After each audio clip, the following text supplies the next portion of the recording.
L'Afrique du Sud est actuellement frappée par une flambée de violence xénophobe dans sa plus grande ville, attirant les critiques d'autres pays africains durant la semaine au cours de laquelle des dirigeants politiques et des dirigeants d'entreprises d'au moins 28 pays se sont réunis au Cap pour le Forum École mondiale. Ce n'est d'ailleurs pas la première fois que ce genre d'attaques se produisent dans le pays de Nelson Mandela.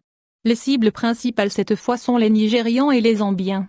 D'autres pays africains et leurs citoyens ont réagi aux attaques en Afrique du Sud. Les présidents du continent ont condamné les événements. Cependant, les attaques xénophobes en Afrique du Sud ont cet effet. 1. La Fédération de football de la Zambie a annulé un match amical international contre l'Afrique du Sud prévu samedi à Lusaka, la capitale. C'est pour des raisons de sécurité, vous ne savez jamais ce qui peut se passer, a déclaré le secrétaire général de la Fédération zambienne de football, Adrian Kachala, à l'agence de presse AFP.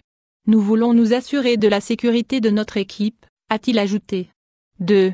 La Zambie interdit la diffusion de musique sud-africaine. Haute FM est une station de radio populaire en Zambie. Elle refuse de jouer de la musique sud-africaine. 3. Le refus des célébrités de se produire en Afrique du Sud. La star nigériane d'Afrobéa, Burna Boy, a juré de ne plus jamais se rendre en Afrique du Sud jusqu'à ce que le gouvernement se réveille. Dans son tweet, il a déclaré qu'il avait lui-même vécu ses expériences xénophobes aux mains des Sud-Africains en 2017.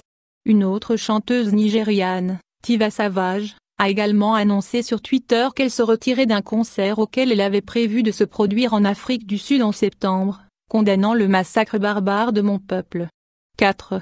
Les dirigeants africains boycottent le Forum économique mondial. Les présidents de la RDC, du Malawi, du Nigeria et du Rwanda ne participeront pas au VEF qui se tiendra en Afrique du Sud.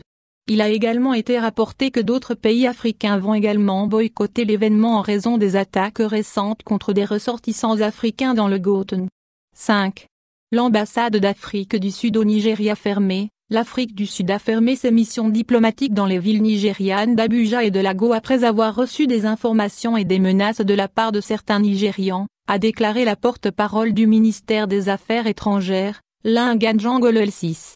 Des entreprises appartenant à l'Afrique du Sud et à l'étranger, au Nigeria, des vandales ont cassé des fenêtres pour pénétrer dans les bureaux de MTN, une entreprise de télécommunications sud-africaine, et volé des objets, notamment des ordinateurs portables.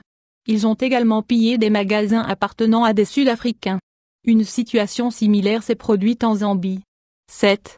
Le Nigeria a rappelé son ambassadeur en Afrique du Sud, l'ambassadeur Kabiru Bala, dans l'escalade du conflit.